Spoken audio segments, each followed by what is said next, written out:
Praise the lord. దేవునికి మహిమ కలుగును గాక. ప్రతిరోజు క్రమం తప్పక వాగ్దానాన్ని వీక్షిస్తున్న ప్రతి ఒక్కరికి యేసయ్య నామంలో ప్రత్యేక వందనములు. సబ్స్క్రైబ్ చేసుకొని అనేక మందికి షేర్ చేసి దేవుని మాటల ద్వారా బలపరచండి. ఈ దినమునకే ఏర్పాటు చేయబడిన దేవుని వాగ్దానము యోహాను సువార్త 12వ అధ్యాయము 24వ వచనము. గోధుమ గింజ భూమిలో పడి చావకుండిన ఎడల అది ఒంటిగానే యుండును, అది చచ్చిన ఎడల విస్తారముగా ఫలించును.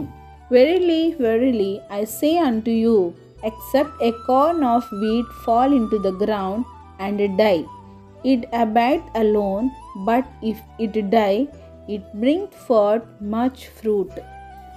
ఒక విత్తనము మొలకెత్తి మొక్కగా చెట్టుగా పుష్పించి ఫలించుట కొరకు పాతబడిన విత్తనము ముందుగా భూమిలో చావాలి. అప్పుడే అది బహుగా ఫలించుటకు కారణం. యేసయ్య గారు సిలువకు అప్పగింపబోవు గడియలు ఆయనకు ముందుగానే ఎరిగినవారు కనుక యేసయ్య గారు తన శిష్యులతో మనుష్య కుమారుడు మహిమ పొందవలసిన గడియ వచ్చిన్నది, గోధుమ గింజ భూమిలో పడి చావాలి. యేసయ్య గారు కూడా భూమిలో పాతిపెట్టబడి ఆయన మరణము ద్వారా అనేక మందికి రక్షణ భాగ్యం కలగాలి కనుక లేఖనముల నెరవేర్పు కొరకు యేసయ్య గారు సిలువ మరణంనకు అప్పగింపబడ్డారు.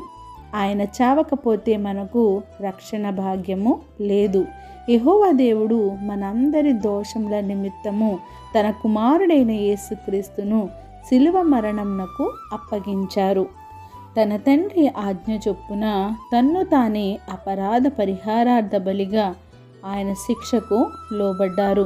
అన్యాయపు తీర్పు పొంది అతడు తృణీకరింపబడిన వాడాయాడు. మనుషుల వలన విసర్జించబడిన వాడుగా అయ్యారు. మన అతిక్రమములను బట్టి ఆయన గాయపరచబడ్డారు, మన దోషములను బట్టి నలుగగొట్టబడ్డారు. ఆయనను ఎంత బాధ పెట్టినను నోరు తెరవలేదు.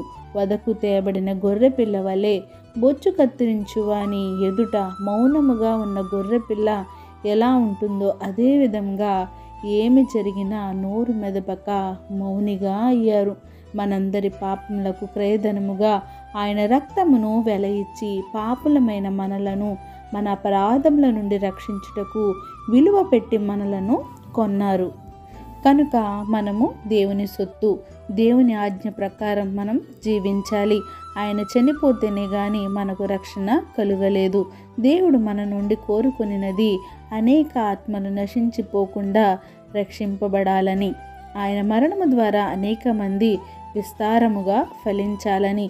ఒక విత్తనం ఎలా అయితే చచ్చి ఫలించిందో అలానే యేసయ్య గారి మరణం ద్వారా అనేక మందికి రక్షణ భాగ్యం కలిగింది.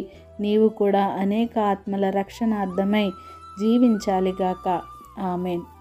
చిన్ని ప్రార్థన. సకల ఆశీర్వాదాలకు కారణభూతుడువైన మా ప్రియ పరలోకపు తండ్రి, మీరిచ్చిన వాగ్దానంకే వందనాలు దేవా. ఎవరైతే ఈ వాగ్దానాన్ని విన్నారో వినిన వాక్యాలను వాగ్దానాలను వారి హృదయ గదిలో భద్రపరుచుకొని వారి జీవితాలను సరిచేసుకొని వినిన వాటిని విన్నట్టుగా వదిలివేయకుండా వారి హృదయాల్లో ఫలింపచేయండి తండ్రి. వాక్యానుసారంగా జీవించే బ్రతుకును అందరికీ దయచేయండి. అవును ప్రభువా, గోధుమ గింజ ఎట్లయితే భూమిలో పడి అది చచ్చి మొలకెత్తుతుందో అట్టి విధంగానే తండ్రి ప్రభువా, మేము కూడా మా పాత జీవితాల్ని వదిలిపెట్టి నూతనత్వం పొందుకొని మీ కొరకే జీవించే భాగ్యం అందరికీ దయచేయండి నాయన. కొత్తగా మేము జన్మించే వారిగా మమ్మల్ని ఉంచండి. మాకు మారు మనసు రక్షణ భాగ్యంను దయచేయండి. ప్రార్థన అవస్థ కోరిన ప్రతి ఒక్క బిడ్డని సమయంలో జ్ఞాపకం చేసుకొని సమస్త ఘనత మహిమ ప్రభావమును మీరే ఆరోపించుకుంటారని యేసుక్రీస్తు ఉన్నత నామమున ప్రార్థించి అడిగి వేడుకొంచున్నాను మా తండ్రి. Amen. God bless you all.